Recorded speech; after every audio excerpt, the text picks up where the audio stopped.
Ou estão ainda de intervalo? Boa noite, senhor. Eu tô aqui. Boa noite, Carolina. Vocês saíram de intervalo agora ou já faz um tempinho? Faz um tempinho. Então tá, vamos começar aqui. Deixa eu só. Ó, o Davi falou que faz uns 2 minutos. Deixa eu só abrir aqui meu material para a gente já ir conversando sobre o nosso dia de hoje. Deixa eu só ajeitar ele aqui.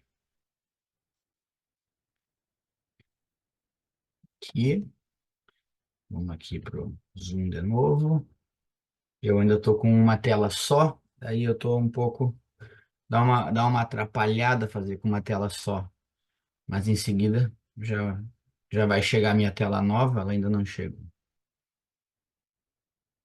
Vocês conseguem enxergar direitinho a minha tela?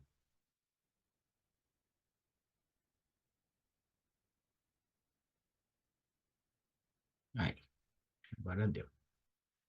Bom, no nosso último encontro, último e primeiro encontro, estávamos trabalhando com eletrodinâmica. Nós discutimos alguns conceitos iniciais, né, referentes ao tópico. Nós definimos o que que era a parte da eletrodinâmica, que seria a parte da eletricidade que estuda os portadores de carga elétrica em movimento, que é o que a gente chama de corrente elétrica, e os efeitos da corrente elétrica por onde ela passa. Vou fazer só uma retrospectiva aqui para a gente começar a parte nova. Aí nós definimos o que que era a corrente eletrônica, o que que era a corrente iônica. Nós falamos sobre DDP, corrente, né? O que que era um circuito fechado. Eu mostrei para vocês nesse desenho aqui a diferença entre um circuito aberto, que é o da esquerda, e o circuito fechado, que é o da direita. Nós falamos a diferença entre corrente contínua e corrente alternada. Nós vimos como que calcula, né, a corrente elétrica a partir da quantidade de carga elétrica e do tempo que demora para isso daí acontecer. E também mostrei para vocês que caso ele não me dê a carga, especificamente a carga elétrica, mas me fale sobre o número de portadores de carga elétrica que atravessam essa secção do condutor, eu posso calcular quanto é a carga elétrica, né? É só multiplicar o número de portadores com a carga elementar. A carga elementar é a carga de um próton ou de um elétron e vale 1,6 vezes 10 na menos 19 coulombs. Eu mostrei para vocês como é que se faz a análise gráfica deste problema. Aqui eu estou falando sobre uma corrente que é constante no tempo. Depois eu mostrei como é que seria para o caso de uma corrente variável no tempo. Né, o gráfico da direita tem corrente que varia ao longo tem corrente constante de 0 até T2, né, no caso ali. Eu ia medir do T1 até o T2. Eu medi nesse intervalo aí a quantidade de carga elétrica que atravessava o corte do nosso condutor. Aí nós falamos sobre os efeitos Joule, luminoso, magnético, químico, efeito fisiológico da corrente elétrica. Fizemos toda uma análise disso daí, né? Uma análise mais detalhada, né? E a gente começou na aula passada a falar sobre a resistência elétrica. Eu mostrei para vocês que a representação dessas pecinhas aqui, né, a da esquerda e a do meio, a representação de resistores, é aquele desenho da direita, um caminhozinho que parece um monte de W um do lado do outro. Aquilo indica que naquela região do nosso circuito teremos uma resistência à passagem da corrente elétrica. Então, o resistor seria um limitador de corrente, digamos assim, e também funciona como transformador de energia elétrica em energia térmica, que a gente pode chamar esse efeito de efeito Joule, já discutido anteriormente. Aqui outros modelos de resistores, nós entendemos como que era o código das cores aqui para os resistores, né? O resistor de cima na esquerda é um resistor padrão, o resistor de baixo ali é um resistor de precisão. O resistor padrão tem 4 linhas que indicam o valor da sua resistência e o bem da direita indica a sua tolerância. E o resistor de baixo, que é o resistor de precisão, ele tem 4 linhas para a gente escrever a resistência dele. E a linha bem da direita é a linha que indica a tolerância dele, ou tolerância é o nome mais correto para isso. Bom, vocês não precisam decorar, né, esse quadro, era só para, se eventualmente alguém perguntar para vocês como é que se faz isso, e a prova do Enem, como é uma prova contextualizada, ela pode fazê-lo, né? Então, resolvi mostrar, né? Vai que caia na prova, e tem esse resistor aqui. Quanto é a resistência desse resistor? Vocês já sabem como é que faz. Aí depois disso, então, nós entramos daí especialmente nas leis de Ohm. Deixa eu passar aqui mais um pouquinho. Nós entramos nas leis de Ohm. A primeira lei de Ohm, que foi que a gente trabalhou mais na aula passada, faz uma relação entre DDP e corrente, bem como com a resistência elétrica. Como é que a gente conecta esses três termos, né? A gente pode dizer que U é igual a R vezes I. Esta é a primeira lei de Ohm. U é igual a R vezes I. Ela conecta essas três grandezas. Agora, esse desenho que eu coloquei bem na direita e esse gráfico da direita, ele está falando de um resistor bem particular, que é o chamado resistor ôhmico. O que é um resistor ôhmico? Bom, o resistor ôhmico é aquele que mantém a razão U por I constante para uma mesma temperatura. Essa razão U por I é o que a gente chama de resistência, né? Só isolar o U por I naquela fórmula ali, ó, U dividido por I é igual a R, que vocês têm o valor da resistência. Então, esse desenho da direita é um resistor ôhmico. Tá, de que me serve conhecer, né, o tal do resistor ôhmico? Para que serve isso? Ah, vamos supor que o cara coloque lá na prova para vocês algo assim, ó. Vamos supor que ele venha aqui nesse gráfico e diga para vocês isso aqui, ó. Ah, o valor aqui, ó, é 10 amperes, ó, vamos chamar esse I de ampere mesmo. E ele coloca aqui que isso daqui vale, sei lá, vale 20. Ele está te dizendo que para este pontinho vermelho aqui, ó, o valor do U é 20 e do I é 10. Daí ele pode perguntar, calcule o valor de R no pontinho vermelho. Aí como é que tu vai fazer? Ah, eu sei que U é igual ao produto de R e I. Como naquele pontinho o U é 20, o R eu não sei, e o I é 10, bom, que número vezes 10 que dá 20? Ah, então isso aqui vale 2 ohms. Calculei a resistência elétrica naquele pontinho. Aí ele pode perguntar assim agora, tá, e agora me diz uma coisa, se aqui chegar em 30, ó, se aqui chegar em 30, qual é o valor do U? Ah, como é que eu vou saber? Bom, eu medi o valor do R nesse ponto aqui, e eu encontrei que o R valia 2 ohms. Quando se trata de um resistor ôhmico, para todos os pontos o R vale a mesma coisa. Então quer dizer que aqui o R também vai valer 2 ohms. Aí agora eu conheço o U, ou melhor, conheço o R, perdão, e quero achar o valor do U. Vamos calcular agora um novo U. U é igual a R vezes I. O U é o que a gente está procurando, o R a gente descobriu porque se trata de um resistor ôhmico, então aqui vale 2, e o I é 30. 2 vezes 30 dá 60 volts. Então fechou. Descobri que aqui vale 60 volts a DDP. Bom, reparem que daqui para cá, ó, isso aqui é interessante, ó. Daqui para cá, eu multipliquei a corrente elétrica por 3, de 10 passou para 30. O mesmo acontece daqui para cá, multipliquei por 3 também. E isso é característica de um resistor ôhmico.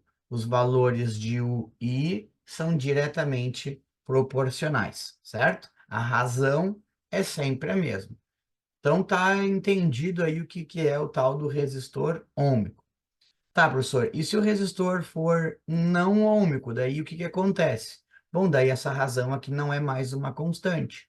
Ó, o desenho da esquerda é o mesmo que eu tinha no slide anterior, e o desenho da direita mostra um crescimento não linear do U em função do I. Então não é uma reta aqui, ó. Então isso aqui a gente chama de resistor não ôhmico, certinho? Ôhmico, não ôhmico. Aí nós resolvemos alguns problemas aí de primeira lei de Ohm na aula passada, né? Ou pelo menos alguma coisinha a gente já fez, e depois vai aparecer mais exercícios, tá? Vamos discutir agora a segunda lei de Ohm. Eu não lembro exatamente se nós discutimos a segunda lei de Ohm, mas eu vou mostrar aqui como que ela se comporta, e depois a gente vai para outros conceitos maiores de hoje. Bom, a primeira lei de Ohm falava sobre a relação entre U, R e I. A segunda lei de Ohm fala sobre a resistência de um condutor, conhecendo as suas características geométricas, né? Que são o seu comprimento, a sua área de secção, o material do qual ele é feito. Vejam, eu falei a resistência de um condutor, mas como assim? Se é condutor, não deveria oferecer resistência. De fato, quando os físicos falam em condutores ideais, esses não oferecem resistência elétrica.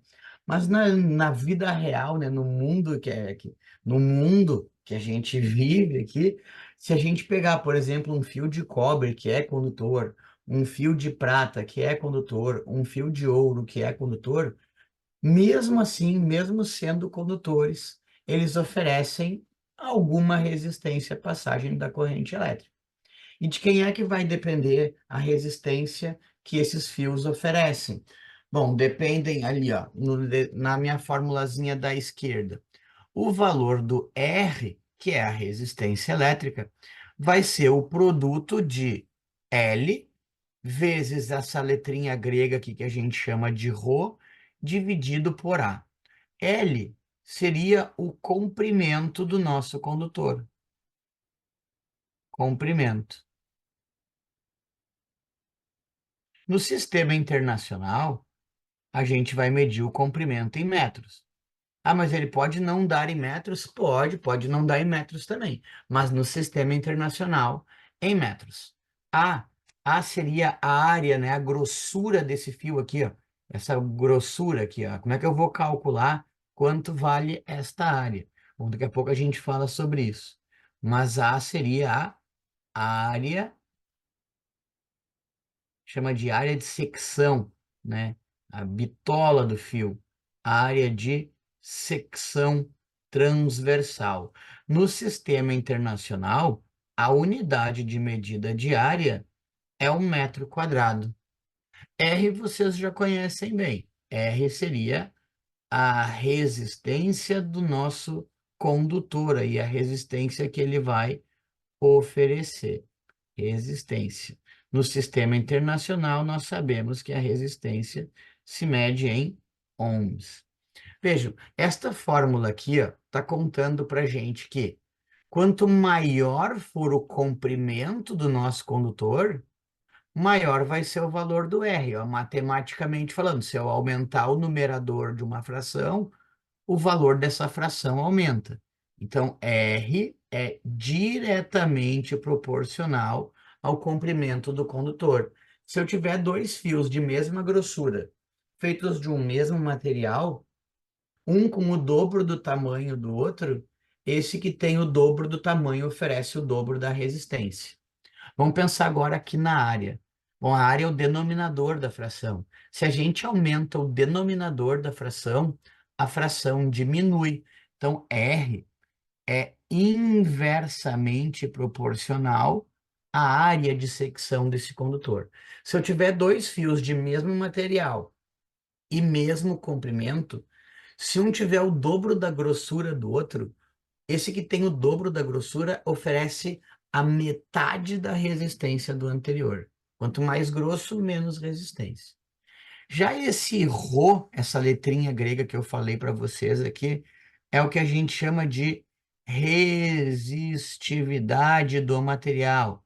R é a resistência e Rho é a resistividade do material. Depende do material que a gente está tratando. Se o nosso fio é de ouro, de prata, de cobre, de alumínio, do que ele é de plástico, de teflon, sei lá, vai depender do material. No sistema internacional de unidades de medida, esse cara aqui é dado em. Olha só, vamos isolar o ρ aqui, ó. Vai ficar R vezes A dividido por L. Vai ficar ohm vezes metro quadrado dividido por metro, que é a mesma coisa que escrever, né? Ohm vezes metro. Ele pode dizer para vocês essa área em milímetros quadrados. Ele pode dizer que a resistividade é dada em ohm vezes milímetro quadrado por metro. Então, vocês vão ter que encaixar as unidades do L e do A nesta fórmula conforme a unidade do ρ. Se ρ tiver em ohm vezes metro, vocês vão usar o L em metro, vocês vão usar o A em metro quadrado e o ρ na unidade que ele deu. Se ele disser, por exemplo, que a resistividade está em ohm vezes milímetro quadrado por metro, aí vocês vão ter que usar o comprimento em metro e a área em milímetro quadrado. Se ele disser que o ρ está em ohm vezes milímetro, quer dizer que vocês vão ter que usar isso aqui em ohm, aqui em milímetro e aqui em milímetro quadrado. Então, vocês vão ter que acompanhar as unidades do problema conforme a unidade do ρ. Quanto maior é a resistividade do material, é o numerador da fração também, ó. Quanto maior é a resistividade, maior é a resistência que ele oferece. Então, o R é diretamente proporcional ao ρ. Pode ser que num problema, ao invés de ele te dizer a área desta secção aqui, ó, ele poderia te informar para esse fio o raio, ó, a grossura desse fio, mas não em termos da área, mas em termos do raio. Vocês lembram como é que se calcula a área de secção, se a gente conhece o raio? A área de uma figura como essa é πr ao quadrado. Então, vocês deveriam calcular esta área aqui. Então, vejam que caso ele não conte para vocês a área, vocês têm que calcular esta área. E como a área é proporcional ao r ao quadrado, a gente pode dizer que r é inversamente proporcional ao raio ao quadrado. O que isso quer dizer? Se eu tiver dois fios de mesmo material e mesmo comprimento, se um tiver o triplo do raio do outro, né, essa parte circular tiver o triplo do raio do outro, o que tem três vezes o raio maior, né, três vezes maior raio, vai ter 9 vezes menor resistência. Por que 9 vezes menor? Porque o quadrado de 3 é 9. Se um fio for 5 vezes, tiver o raio 5 vezes maior do que o outro, esse de raio 5 vezes maior oferece uma resistência 25 vezes menor, certinho? Então, R é igual a ρ vezes L sobre A. Aqui a gente está falando sobre as características geométricas do nosso condutor e calculando a sua resistência elétrica. Então, vamos para os exercícios deste assunto, que hoje a gente tem uma parte mais interessante para tratar. Olha, aqui eu ainda elenquei para vocês vários materiais, ó, prata, cobre, ouro, alumínio, tungstênio, níquel, latão, ferro, parafina, quartzo, PET, teflon, e verifiquem que esse valor aqui está aumentando, ó, de cima para baixo. Esses valores mais para cima são bem pequenininhos, já esses valores aqui para baixo são bem grandes, ó. O que que significa ter uma resistividade pequenininha? Materiais de resistividade pequena oferecem pouca resistência à passagem da corrente elétrica. Então, quer dizer que eles são ótimos condutores, já que a resistência que ele oferece é pequena. Já materiais com resistividade grande oferecem maior resistência à passagem da corrente elétrica. Neste caso, eles seriam péssimos condutores. E um péssimo condutor a gente chama de isolante. Então, condutores e isolantes. Como é que a gente aplica isso daqui em problema? Dois fios cilíndricos de alumínio A e B de igual diâmetro possuem resistividade, ou possuem, desculpe, respectivamente 20 centímetros e 200 centímetros de comprimento. Quanto vale a razão, ou seja, a divisão das suas resistências elétricas RA por RB? Observem que ele está pedindo que eu calcule isso daqui no problema. RA, que é a resistência do A, por RB, que é a resistência do B. Se vocês lerem no problema, ele não falou quanto vale as resistências, mas ele me deu algumas informações quanto ao material que que esses materiais são feitos, que esses condutores, desculpa, são feitos. Ele me falou também sobre os comprimentos desses condutores e também me informou algo que eu possa pensar nas áreas de secção desses condutores. E com base nisso eu posso escrever, então, essas resistências usando a segunda lei de Ohm. Como é que eu vou calcular o R do A? Bom, R é ρ vezes L dividido por A. Esse Azinho que eu coloquei do lado é porque a gente está falando do material A, ou da resistência A. O do B ficaria assim, ó, ρ vezes L dividido por A. Agora eu coloquei um Bzinho do lado porque a gente está falando tudo do B. Olha que maluquice essa conta que eu vou ter que fazer, né? Eu vou ter que dividir duas frações. Tá, mas como é que se divide frações? A gente pega a fração de cima e multiplica pela de baixo invertida. Isso que vocês fazem lá na matemática, né? Facilmente vocês operam isso. Bom, existe alguma coisa que a gente pode cortar aqui que é igual para os dois? Olha, ele falou que os dois fios têm o mesmo diâmetro. Então quer dizer que eles têm a mesma área. Esse valor e esse eu não sei quanto é que é, mas eu sei que é a mesma coisa. Se eu dividir um pelo outro, vai dar um. Os dois fios são feitos do mesmo material, os dois são de alumínio. Eu não sei quanto é que é a resistividade do alumínio, mas como vale a mesma coisa, se eu dividir esse valor por esse, vai dar 1. Então, no fim das contas, ali para mim, só sobrou dividir o LA pelo LB. Se eu fizer essa divisão, se eu executar essa divisão, o comprimento do A ele falou que é 20 centímetros e o do B é 200 centímetros. Aqui vocês não precisam transformar nada, porque os dois estão em centímetros, ó, a gente quer fazer uma proporção entre eles. 20 por 10 20 por 200 é a mesma coisa que 2 por 20, que é a mesma coisa que 1/10. E 1/10 vai dar 0,1. Então, respondido aí o nosso primeiro problema de segunda lei de Ohm. Certinho? Vamos ao próximo problema que eu montei. Eu vou resolver dois desse assunto e vamos avançando. Daí depois, se ficar alguma dúvida, a gente retoma e faz mais problemas, sem nenhum estresse aqui. O próximo problema que eu trouxe é um pouquinho mais evoluído do que esse. E diz: um pedaço de fio, cuja área de secção transversal é A1, apresenta o dobro da resistência elétrica de outro cuja área de secção transversal é A2. Sabendo que a resistividade do primeiro é 10 vezes a resistividade do segundo, assinale a alternativa que apresenta a correta relação A1 por A2. Ó. Ele quer que eu divida agora o A1 pelo A2 para um mesmo comprimento de fio. Tá, como é que eu vou começar, né? Nessa daqui não pediu para eu dividir as resistências, ele pediu para dividir as áreas. Só que as áreas estão dentro das resistências. Novamente é um problema de segunda lei. Tem a mesma ideia do problema anterior, né? A mesma configuração de leitura. Eu vou começar a escrever o meu problema por aqui, ó. Ele está dizendo que o nosso fio 1 tem o dobro da resistência elétrica do fio 2. Então, eu vou começar dizendo que a resistência elétrica oferecida pelo fio 1 vale o dobro da resistência elétrica. Deixa eu melhorar essa letra aqui. Oferece o dobro da resistência elétrica que o fio 2. Tá, mas como é que se calcula R1? É Rho vezes L dividido por A. Isso aqui para o fio 1. Agora eu vou escrever para o lado direito, ó, 2 vezes Rho vezes L dividido por A. Isso daqui para o fio 2. Tá, o que que a gente pode fazer agora? Ele está dizendo que a resistividade do primeiro é 10 vezes a resistividade do segundo. Eu posso escrever uma coisa em função da outra. Ó. Rho1, ele está me dizendo que vale 10 vezes o Rho2. Ele também fala que os dois fios têm o mesmo comprimento. Então, eu posso dizer que o L1 vale o mesmo que o L2.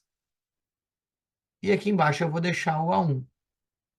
Do lado direito eu tenho duas vezes. Como eu escrevi tudo em função das coisas do 2, aqui eu vou deixar como tal. O que que eu posso simplificar aqui dos dois lados agora que tem repetido? Ó? Eu tenho um Rho2 multiplicando o lado esquerdo no numerador. O mesmo do lado direito. Então, isso aqui é simplificável. L2 é a mesma coisa. Tá aqui. Sobrou para mim isso, ó. 10 dividido por A1 é igual a 2 dividido por A2. Ele quer que eu encontre A1 por A2. Eu vou pegar esse A1 e vou jogar aqui para cima. Ó. O A1 que está aqui na esquerda embaixo, eu vou jogar aqui para cima. Como se fosse multiplicar cruzado, né? Então aqui vai ficar um A1, aqui vai ficar um A2. O 10 eu não mexia. Só que para sobrar só o A1 aqui em cima, na direita, eu tenho que tirar o 2 daqui. Onde é que vai esse 2? Esse 2 vai lá para o outro lado dividindo. E aí acabou o meu problema, né? A1 por A2 é a mesma coisa que 10 por 2, que isso dá 5. Então, fechou a nossa resposta aí. 5 é a razão entre as áreas desses fios. Feito, pessoal. Mais uma questão aí sobre leis de Ohm. Essa daqui especialmente representando aí o grupo das questões da segunda lei de Ohm. Vamos avançar aqui alguns slides e vamos chegar na parte interessante de hoje, que seria o cálculo da potência elétrica. O que que é determinar a potência elétrica oferecida por um resistor? A gente falou ali anteriormente que Quando a corrente passa por um resistor, ele aquece. Outro efeito pode ser a luminosidade que ele vai emitir. Uma lâmpada num circuito nada mais é do que um resistor, a gente pode considerar assim. E cada lâmpada, quando vocês compram no mercado, tem uma potência associada a ela, uma potência nominal. Tem lâmpadas de 15 watts, lâmpada de 60 watts, lâmpada de 90 watts, lâmpadas de 100 watts. Existem vários tipos de lâmpada, inclusive, né? Tem as lâmpadas incandescentes, as lâmpadas de LED, as lâmpadas fluorescentes. Cada uma delas tem uma potência associada. E a partir da potência da lâmpada, eu também consigo calcular quanto que é a energia que essa lâmpada consome. Ali eu coloquei vimos anteriormente que, porque geralmente a gente trabalha inicialmente com a parte de eletrostática. Como a gente não começou por eletrostática, pode ser que essa fórmula aqui seja uma novidade para vocês. Mas para calcular o trabalho que uma carga elétrica sofre ao atravessar uma região de um condutor, eu multiplico Q, que é a carga elétrica, pela DDP associada aos terminais dessa associação. Tá, mas como é que eu faço isso?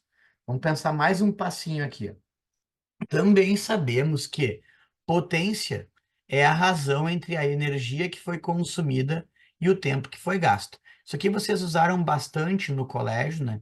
Quando vocês calculavam a potência mecânica mesmo, ó, energia por tempo. E como o trabalho e energia correspondem, um é o outro transformado, né? Eu posso dizer para vocês que potência também pode ser escrita como trabalho pelo tempo, tanto faz. Então, eu vou pegar esse Q vezes U, que é o trabalho, e vou colocar aqui em cima.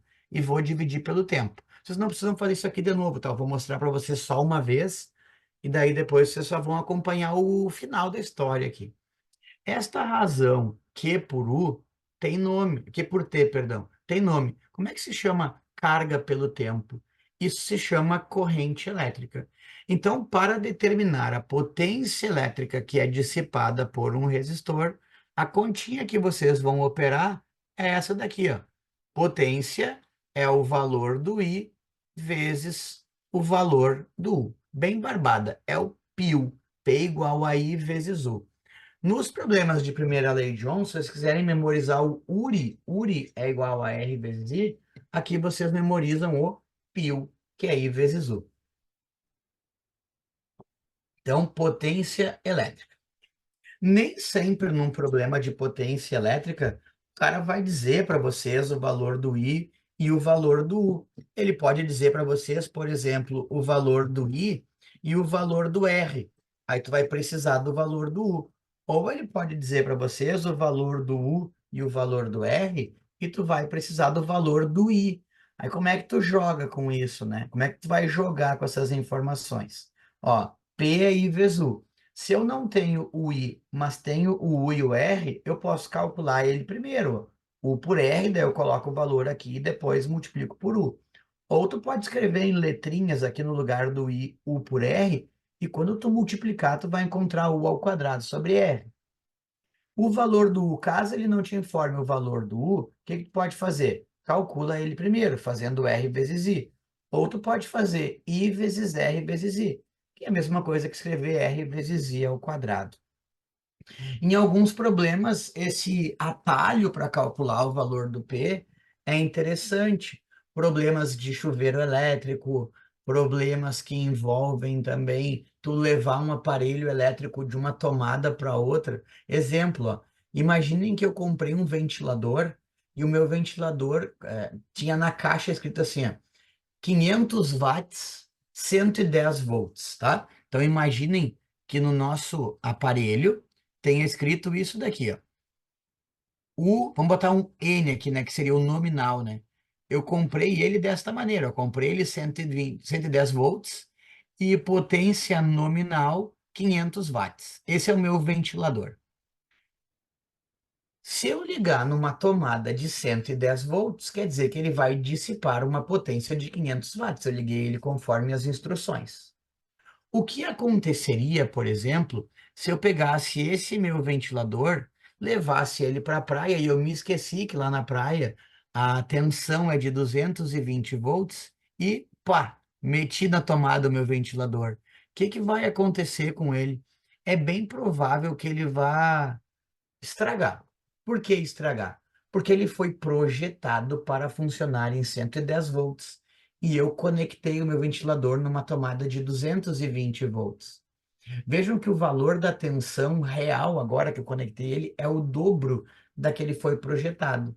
A potência que ele dissipa vai aumentar. E a minha pergunta é: quantas vezes a potência vai aumentar?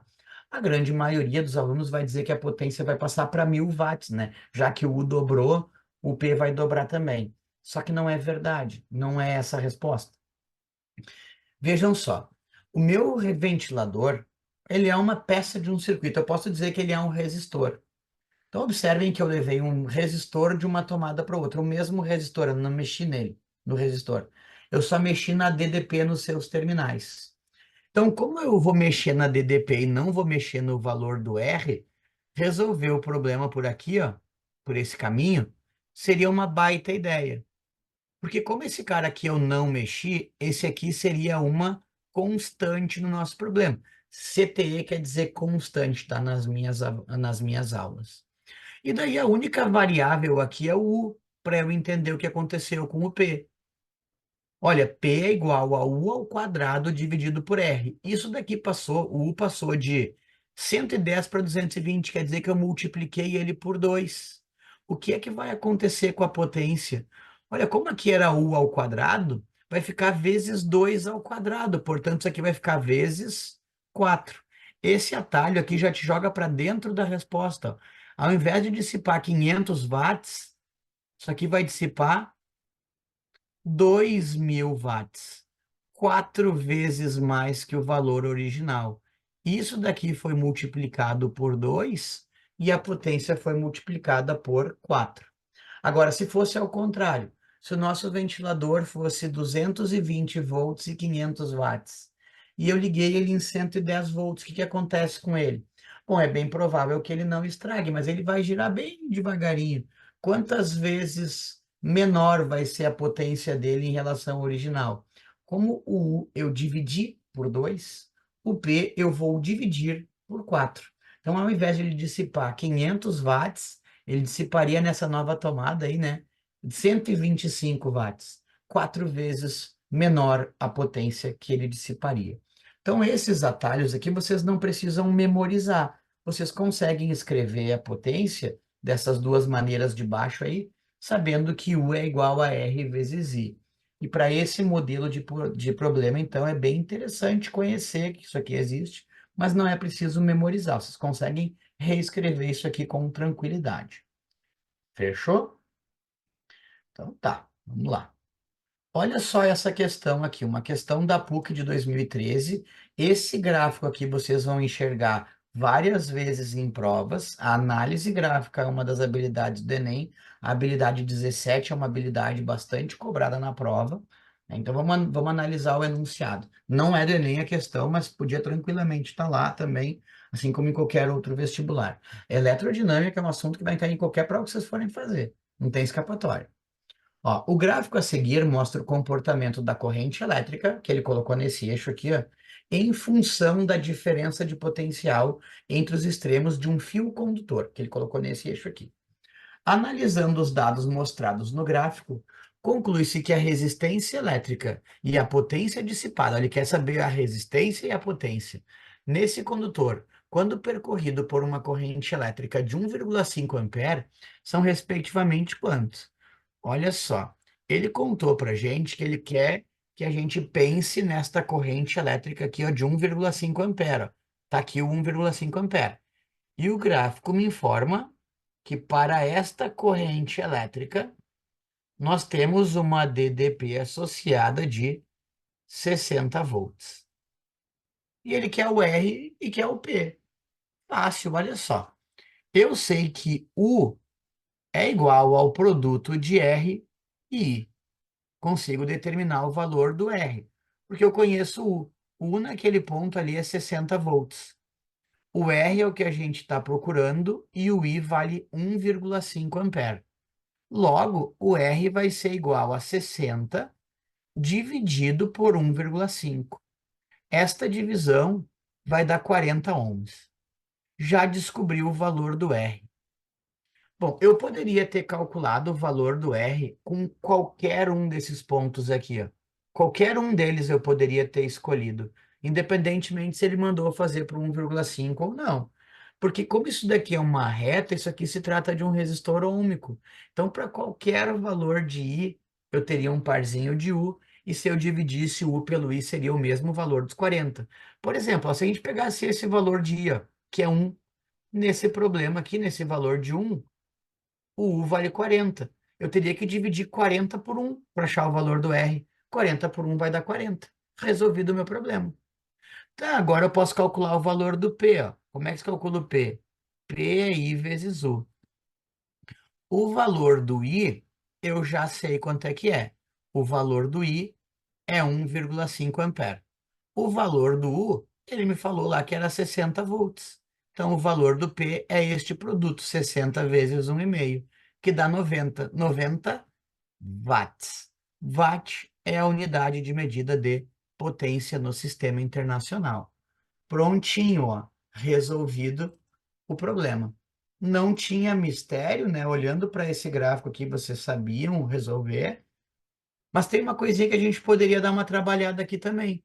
Olha aqui uma coisa. Vamos fazer uma outra análise aqui para eu convencer vocês de uma parada aí que eu estava falando logo agora. Nós calculamos o valor do R nesse ponto aqui e a gente descobriu que era 40 ohms. Em qualquer ponto a gente vai ter 40 ohms de resistência, porque isso daqui constitui ou representa um resistor ôhmico.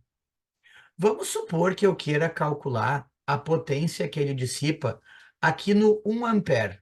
No 1 ampere, se eu quisesse calcular a potência, como é que eu faria isso? Olha aqui, vamos fazer aqui, ó, para o 1 ampere. Como é que seria a potência desse fio?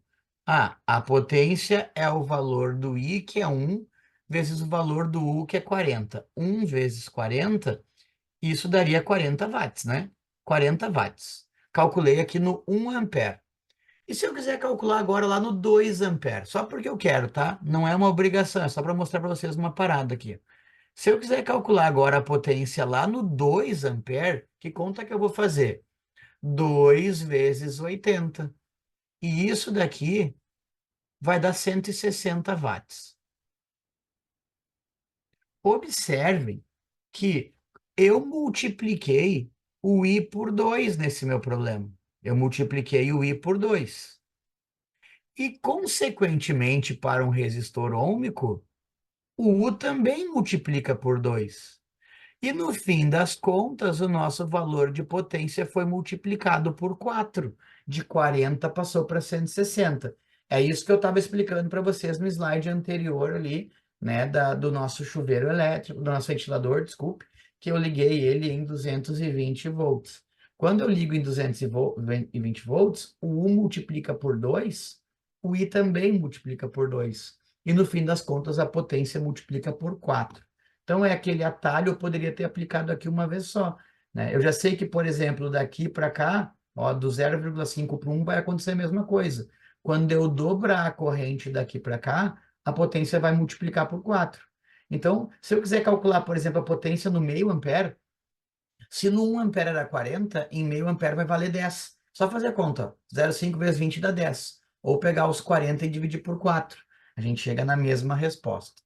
Então, um probleminha aí envolvendo gráficos, né, para um resistor ôhmico. Tá, e se o resistor não for ôhmico, daí faz o quê? Bom, isso aqui é a cara de um resistor não ôhmico, é um resistor que é uma curva. Aí como é que a gente pensa? O gráfico, deixa eu só tirar isso aqui da frente, está atrapalhando a minha leitura. O gráfico abaixo apresenta a curva corrente elétrica I, está aqui nesse eixo vertical, versus a DDP V para uma lâmpada de filamento. Sobre essa lâmpada, considere as seguintes afirmações. A primeira que ele fala é que o filamento da lâmpada é ôhmico, falso. Falso, falso mesmo, porque é uma curva, ó, que não, ou melhor, não é uma reta. Se fosse uma reta, seria ômico, como não é, não é ômico. Só de saber isso, ó, eu já consigo eliminar a letra A, já consigo eliminar a letra D e já consigo eliminar a letra E, porque todas traziam um como resposta. Só sobrou B ou C, né? Ou se a 2 for resposta, a 3 não é e vice-versa.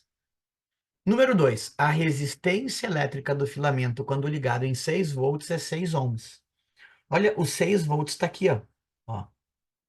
E eu conheço que quando aqui vale 6 volts, ficou bem torto aqui a minha marcação, deixa eu melhorar isso. Eu conheço que quando aqui vale 6, opa, de novo, aqui, ó. Eu conheço que quando aqui vale 6 volts, aqui vai andar nesse risquinho aqui, ó. Ó, nesse risquinho aqui. Como está dividido 0,9, um risquinho, mais um risquinho e 1,2, aqui vale 1, né? 0,9, 1, 1,1, 1,2. Agora eu consigo achar o valor do R. U é igual a R vezes I. O valor do U eu sei, que é 6. O valor do R é o que a gente quer ver se fecha com o que ele contou lá pra gente. E o valor do I é 1. Então, R vezes 1 é 6. Logo, R vale 6. Então, a segunda afirmativa era verdadeira, o que implica que a terceira é falsa. Mas como é que calcularia a terceira? Ele pede pela potência, né? Potência é π, só que ele pede para um outro ponto, ó, ele pede para o 8 volts. Olha, em cada ponto que ele pedisse para vocês calcularem a resistência, agora vocês tinham que fazer ponto por ponto, porque não é mais um resistor ômico, né? Ele é não ômico. Então, cada ponto tem uma resistência. Vamos olhar agora a potência quando o U vale 8, ó, esse ponto aqui, ó. Esse ponto aqui. Então, nesse ponto aqui, a corrente vale 1,2. Então, vou calcular o valor do P. O valor do P vai ser igual ao valor do I, que é 1,2, vezes o valor do U naquele ponto que era 8. 8 vezes 1,2 dá 9,6 watts. E não é, então, 0,15 watts, né, como o problema sugeriu. Então, essa afirmativa aqui é falsa, o que dá como correta a letra B. Feito? Esse daqui é um problema parecido com o anterior, só que agora ele está tratando de um resistor que é não ôhmico. Não ôhmico. Isso aqui é importante, tá, gente? Esse tipo de problema aqui, por mais que não tenha, assim, aquela contextualização do Enem, a ideia da questão vocês vão usar muito para resolver questões. Muito mesmo. Então, mais um para nossa conta aí. Deixa eu pegar aqui algum outro problema para a gente conversar. Vamos pegar, por exemplo, deixa eu ver aqui o que seria legal. Esse aqui, ó. Esse aqui a gente fez um parecido, ó. Uma pessoa compra um secador de cabelos de 220 volts e 2.000 watts. Eu fiz o mesmo problema. Contudo, essa pessoa não prestou atenção nas aulas de física e ignorou o fato de todas as tomadas da sua casa serem de 110 volts. Ao ligar o secador de cabelos, a potência dissipada nessa situação foi de quanto? Ele está dizendo para a gente que a tensão nominal desse secador de cabelos é 220 volts e que a potência nominal desse secador de cabelos é de 2.000 watts. Ele foi projetado para funcionar assim. Só que o bonito ligou ele em 110 volts. Então quer dizer que ele não vai mais dissipar aquela potência qual ele foi projetado. O que que aconteceu daqui para cá, ó? Bom, daqui para cá eu dividi por 2 o valor do U. O que que vai acontecer com o valor da potência? Ela vai dividir por 4. Então a potência que ele vai dissipar é de 500 watts. Esta vai ser a potência dissipada por esse resistor quando a gente conecta ele equivocadamente em 110 volts. É o mesmo probleminha que eu falei lá do ventilador, inclusive os mesmos valores aí, né? Então, 500 watts. Boa questão também. Interessante. Deixa eu pegar aqui um mais para frente. Chuveiro elétrico. Isso daqui também é legal. Como é que funciona um chuveiro elétrico? Hoje, os chuveiros elétricos, melhor, acho até que pouca gente hoje até usa chuveiro elétrico. Muita gente já está usando chuveiro a gás, que é um banho bem mais quentinho, bem mais agradável, bem mais fácil de tu regular de forma fina a temperatura do banho. Os chuveiros mais modernos elétricos também, né? Tem uma varetinha lá que tu torce, aqueles thermosystem, tu gira assim e tu consegue controlar bem a temperatura que tu quer. Mas os chuveiros mais antigos tinha só uma chavinha assim que tu colocava em desligado, sei lá, verão, inverno, era o que tinha. E como é que funciona para a água sair mais morna, mais quente, temperatura ambiente do chuveiro? Como é que funciona isso? Onde é que eu tenho que conectar essa chave para sair um tipo de água ou outro, né? Olha, isso daqui está representando, é a imagem que representa o resistor que tem dentro de um chuveiro, que a gente costuma chamar de resistência. O nome da peça é resistor. Essa conexão aqui do lado esquerdo, essa aqui, ó, é uma conexão que é fixa. Fica sempre preso ou penduradinho aqui esse fio, ó, nesse mesmo ponto, ó. Então isso aqui é uma conexão que é fixa. Já esta conexão aqui, ó, essa daqui do lado direito é uma conexão que ela vai variar. Eu posso ligá-la do lado esquerdo, aqui no meio, aqui na direita. E se eu ligá-la do lado esquerdo ou do lado direito, ou deixar até a posição aqui no meio, eu vou usar tamanhos diferentes do meu resistor. Se eu conecto na direita, olha o tamanhão de resistor que eu tenho para a corrente circular, ó. Se eu conectar do lado esquerdo, a corrente vai fazer este caminho aqui menor, ó. Tá, mas o que que implica ter um resistor de tamanho grande ou pequeno? Isso implica na resistência que ele oferece. Nós vimos antes ali na segunda lei de Ohm que a resistência elétrica oferecida por um resistor é diretamente proporcional ao seu comprimento. Isso quer dizer também que quanto maior é o comprimento do nosso resistor, maior é a resistência que ele oferece. Vamos pensar. Se eu colocar a chave nesta posição do centro aqui, ó, aqui onde ela está conectada, nesse pontinho, como é que está o nosso chuveiro aqui? Bom, nesta posição, o meu circuito está aberto, o caminho está aberto. Então, aqui seria a posição desligado, desligado. Como é que sairia a água numa posição de chuveiro desligado? Bom, aqui a água sai a temperatura ambiente. Então, eu vou tomar o meu banho com água na temperatura da água que está na caixa d'água mesmo. Só vai cair água no meu corpo ali. Agora, e se eu conectar essa chavinha aqui do lado direito? O que que acontece? Bom, se eu conectar a chavinha do lado direito, vai ser a maior resistência que eu posso usar desse nosso resistor, ó. Por que maior resistência? Porque do lado direito eu escolhi o maior comprimento do resistor. O maior comprimento implica na maior resistência. E se a resistência elétrica é grande, a corrente elétrica que vai passar por esse nosso circuito é pequena, porque a resistência é grande.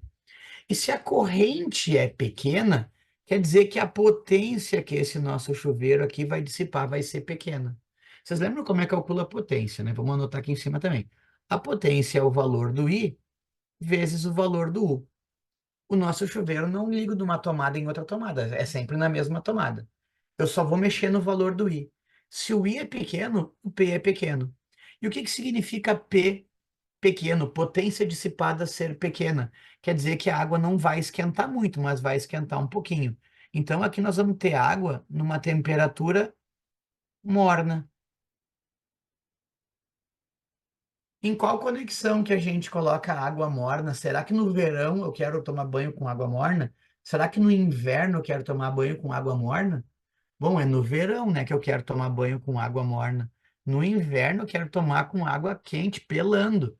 E o inverno seria justamente a posição da esquerda, porque é onde eu pego o menor tamanho de resistência possível para funcionar.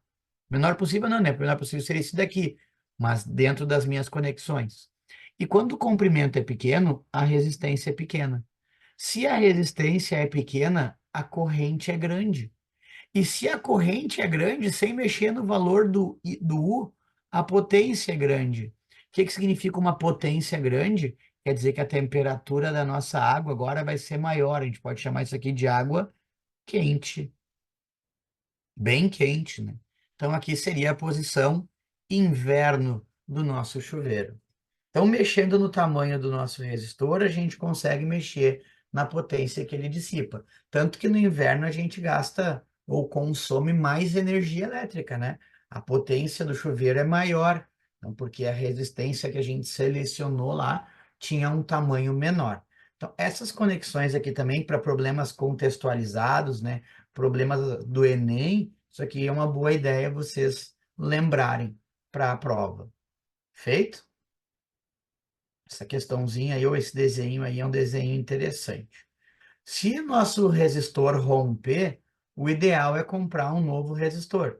Eu me lembro que lá na minha tia, na casa dela, quando eu era mais piá, assim, eu ia lá, eu dormia na casa do meu primo, que eu gostava bastante de passar os finais de semana por lá, e eventualmente a resistência do chuveiro da tia lá rompia. Aí o que que a tia fazia? A tia puxava um fiozinho daqui, ó, e ligava aqui no nosso chuveiro. O resistor que ia funcionar era menor ainda aqui, ó. Olha, menor ainda. Então quer dizer que o banho lá na casa da tia era mais quente do que na minha casa ainda. Ela usou resistor menor do que o que foi comprado. Em contrapartida, a conta de luz da casa dela chegava altíssima. Fora o perigo, né, que é tu conectar um resistor ou a resistência desse chuveiro. Porque esse cara foi projetado para funcionar num intervalo de potências. E ali, se a gente reduz ainda mais a resistência, aumenta mais a potência que dissipa e pode até pegar fogo na rede de casa, né? Então, não é uma boa ideia fazer isso, né? Não façam isso em casa. Então tá aí, montadinho esse problema para vocês. Vamos só fechar o nosso encontro de hoje com o cálculo da energia elétrica consumida em um chuveiro. Vamos pensar aqui nessa questão. Suponha uma casa que moram 4 pessoas. Vamos anotar aqui o que é interessante. Olha só, nesta casa moram 4 pessoas. Cada uma delas toma um banho por dia, utilizando um chuveiro que tem essa potência aqui, ó, 5,6 quilowatts.